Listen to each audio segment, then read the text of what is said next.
Hello everybody, welcome back to Firefield Junction, and once again we've got another review for you today. As we can see, there's another loco in front of the camera for us. Now this review it will probably be a fairly quick one, but it's a nice little special one that we've got today, because as you can probably tell if you haven't already, today we've got the Hornby 2022 Collector Club loco for us today. So if you are a member of the Hornby Collector Club like me this year, you should obviously, and if you have ordered one, obviously previously when you join the club you just got the loco free with your membership, but now because Hornby want more money for the past few years or so now, you now, instead of getting the loco free, you have to buy it separately, which is a little bit annoying, but oh well. If you are lucky, you might get it cheaper than what they did, than what the RRP is.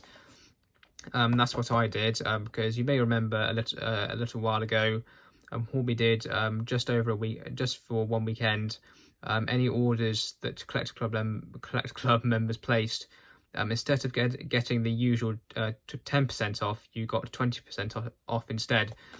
So that's what I did. I cancelled my original order for this and I reordered it during that weekend so that I got 20% off the RRP. So I got it quite cheap, just over £18 in total, including postage, which was very, very good. And that's obviously not too bad because these locos are quite basic, but they're still okay. They're nice little low 4.0s, and the liveries usually are not too bad. So if you have ordered one of these, you should obviously be expecting it very soon, or you may even have it by now like me. This only arrived today, only a few hours ago actually. But you should hopefully have yours by now. If not, you should obviously be expecting it very, very soon.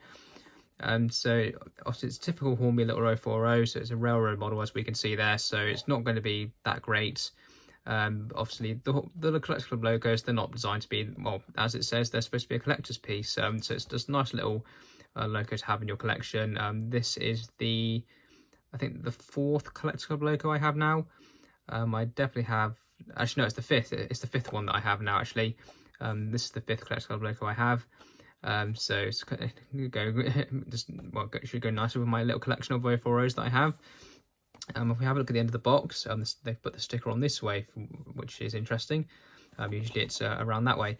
As we can see, R30202, 2022 Hornby Collector Club loco 040. Yeah, not too bad. It's well, self-explanatory really. The box, there's nothing really that interesting on it, so we might as well open the box and see what the logo is like. Okay, that's interesting. That's not something I could really see from the outside, but it's the new small little sort of egg casting tray packaging. I was not expecting that. I thought it'd be the usual polystyrene tray, but oh well, it's a bit of a difference. And the instructions are different, or they've been folded differently. Oh, there we go. Someone just hasn't folded them correctly. There we go. That's how they should be. So 040 locomotives, the HP motor. Yeah, I think they've been using the HP motor in these locos for a while. It's usually the HP motor or the Type M motor or something like that. They usually use in these locos. They're only 3-pole motors, but they're not too bad. They're nice little motors. They perform very well, especially if you have a decent quality DC controller. These locos do run very, very well. So that's something you can rely on from these is good performance.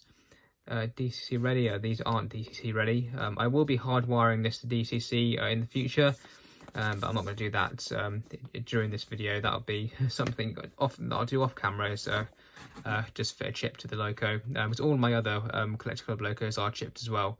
And these 040s, they are very easy to do, especially if you have even with some basic hard wiring knowledge. These are very easy to do. It's literally just disconnect the motor wires, disconnect the wires that come from the pickups, obviously one from this side, one on the other side. They just go straight to either side of the motor, and there's obviously some capacitors and stuff sort of bodged on there as well. Just disconnect those wires, remove the capacitors and everything, and then wire in the relevant 4 wires for movement, basically. Nice and easy, and then you can secure the chip wherever you need to, where it's out of the way. So they're not too hard to DCC. The newer ones anyway. The older ones are a little bit more difficult, but overall they're not too hard to DCC. The instructions, it's the usual stuff. So we've got cleaning, motor, chassis, lubrication, running in, all the usual stuff. And I'm sure inside here it'll be the same. So yeah, again, we've got more about lubrication, body removal for the different types of bodies. Because that's one thing with these, is in a lot of Hornby 040s, they use near enough the exact same chassis, but obviously then the body's just going to be a bit different. But it's the usual stuff. We're all used to seeing this, I think. So if we just put those instructions to one side, we've then got the loco. We've got a few accessories up here as well, and it's the usual stuff. So we've got some brake hose pipes there. I probably won't be fitting those. I have fitted them to an 040 before, but I don't have that loco anymore. But they're nice and easy to do.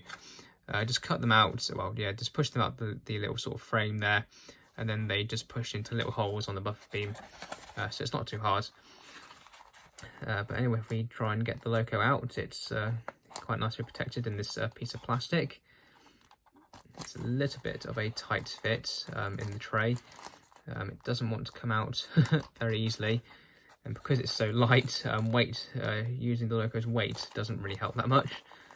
If we just pull on it nice and gently, there we go, to ease it out.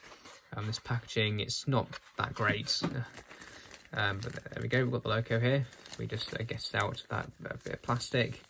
There we go, I'll just throw that in the bin straight away. And there we go. So yeah, as we can see, it's incredibly basic to us. It's probably the most basic model I've ever seen, I reckon. There's barely anything to it, really. There's barely any detail, to be honest. We've got buffers, but that's the typical sort of plastic buffers. I don't even know if I can see any rivets on this model, to be honest. It's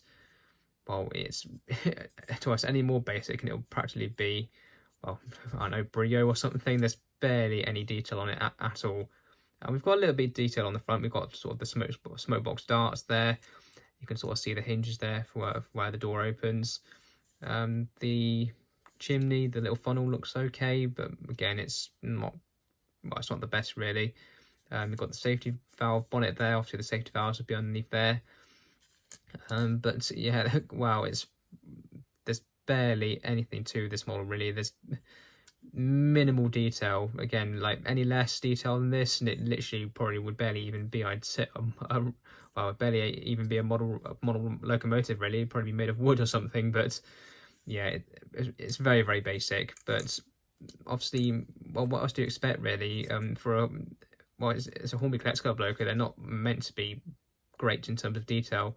It's more just a unique little thing to have on your layout and your collection and stuff. I suppose the main thing about this loco is the livery, because it is sort of an anniversary sort of loco. So we can see that it's the 70th anniversary of trying this year. And then on the other side, we can see we've got the 50th anniversary of Hornby Railways.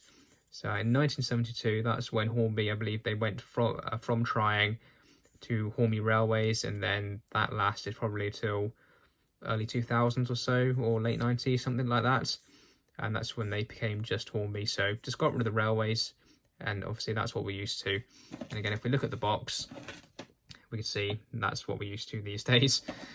So yeah, obviously it's a very, very basic model. There's nothing to it really whatsoever.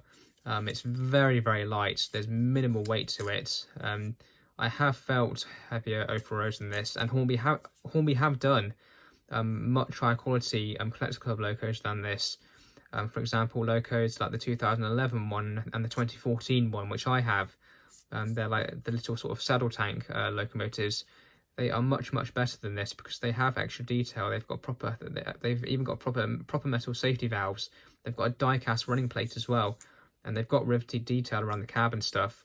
So they can make a really good quality 040s. Well, I say really good quality, but they can make a much better quality 040 locomotives than this. But it's obviously just with this type of model, they just haven't done that. But overall, I can't complain really because it's a great little loco. It's very, very unique. You know, obviously you're probably not going to have anything like this on your layout really. So it's nice and unique. It's a nice little thing. It's a cute little loco, to be honest. But that's one thing you can guarantee with these. Obviously, even with very basic detail, you can guarantee some excellent performance from these. So let's put her on the track and see what she runs like. Okay, so here we are over the layout. I'm sure we're very used to seeing the layout by now. I've done so many videos. I'm sure you're used to. Well, you could probably even recreate the track plan on here from memory. You've probably seen it so much. But anyway, if we just grab the loco, nice and easy to put on. There we go. You'll have to excuse the 158s in the foreground. That's just gonna be a familiar sight from now on, I think. Now, obviously, she is still DC at the moment, and she's obviously brand new. She's going to need running in. Actually, we'll just check that she's been lubricated. Yeah, I can see there's some lubricant on there, so that's good. As long as she's not dry.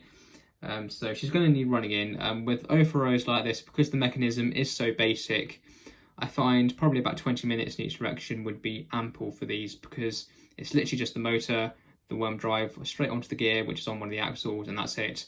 There's no lights or anything, there's no complicated gearing, there's no flywheels, the motor's not that complex. So about 20 minutes in each direction should be perfectly fine for these. Obviously, if you are running in a brand new loco that's much more complicated, for example, I don't know, let's say Hornby Class 67 or something like that, or a Batman Class 37, something with a higher quality mechanism like that, I obviously recommend you running in for a good half an hour in each direction. But with basic locos like this, about 20 minutes in each direction should be perfectly fine. So that's what I'll do. I'm not going to run her in and then show you the performance. We'll just see how she is now, as I don't want the video to be too long. And obviously, because it's such a basic loco, there's no point going into too much detail with it. But we'll see how she performs anyway. But let's just see if she actually works. We'll see what direction we've got selected as well.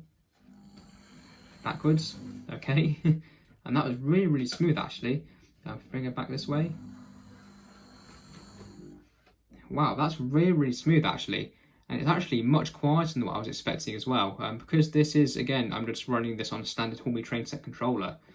Usually I find the motors can be a little bit more noisy than that. But that was much, much quieter than what I was expecting. Let's see what the crawl is like.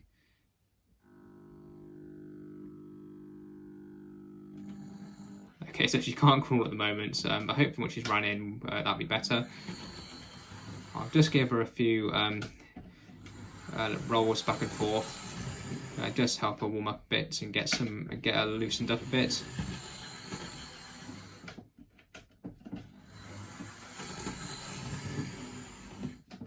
Yeah, overall she seems to be fine. There's no bad noises coming from her.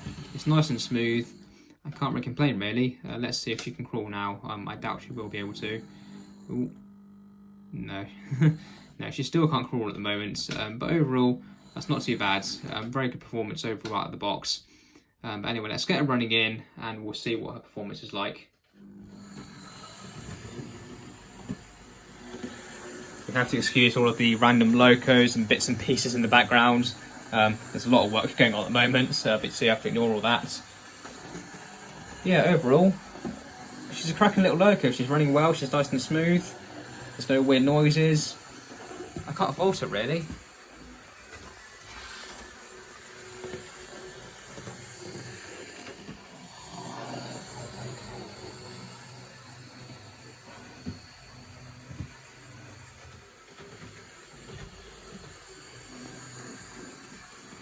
Yeah, she's great. She's great. I really can't fault her. She does stop ever so slightly on these points, but they are a little bit older than some of the other points on the layout.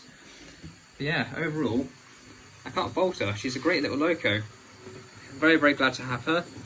I'm sure once she's got a chip fitted, she'll be nice and should be much smoother hopefully, and be a bit quieter. But overall, she's great. I can't fault her. She's a great little loco.